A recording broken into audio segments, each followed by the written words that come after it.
आज की कहानी का शीर्षक है कीमती पल। बड़ी देर से वो प्लेटफॉर्म पर चहलकदमी करे जा रहा था। निराशा के बादल उमड़ घुमड़ रहे थे।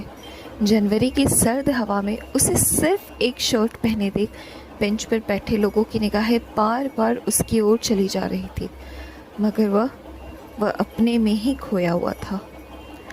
अचानक तेज़ी से चलता हुआ वो प्लेटफॉर्म के अंतिम छोर पर जा पहुंचा। उसने जेब में से एक डायरी निकाली और खोलकर उस पर लिखने लगा, पापा, मुझे माफ़ कर दीजिएगा।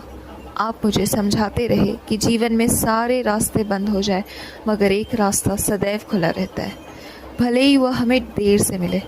मगर पापा, सच तो यह है कि लाखों का कारोबार डूब जाने के बाद अब मेरे पास सिर्फ और सिर्फ ये एक रास्ता बचा है।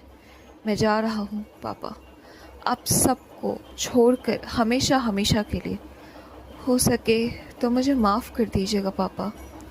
लिखते लिखते शब्द धुंधले पड़ने लगे और आंसुओं की धार बह निकली। वहीं से उतरकर वह पटरियों के समांतर बढ़ता चला गया।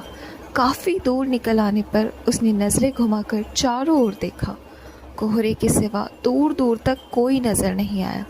वह पटरियों के बीच जाकर आंखें मीचकर लेट गया और ट्रेन के आने का इंतज़ार करने लगा। बहुत देर हो गई थी, मगर ट्रेन नहीं आई। आंखें मीचे लेटे लेटे अब वह उकताने लगा था। उसने कलाई पर बंधी घड़ी में समय देखा, शाम होने को आई थी। वह उठा और वापस प्लेटफॉर्म की ओर चल पड़ा। वहाँ पहुंचकर सारिणी का सभी ट्रेनों का आवागमन का समय देखा। ओह, कोहरे की वजह से आज सारी ट्रेनें लेट हैं। अब 4 कदम आगे बढ़ा ही था कि सामने एक बुक स्टॉल दिखाई पड़ गई। वहीं जाकर वह किताबें उलट पुलट करने लगा। एक किताब खोली और पन्ने पर छपे काले अक्षरों पर अपनी नज़रें गिराने की कोशिश करने लगा। किससे डरते हो? कौन तुम्हें मार सकता है?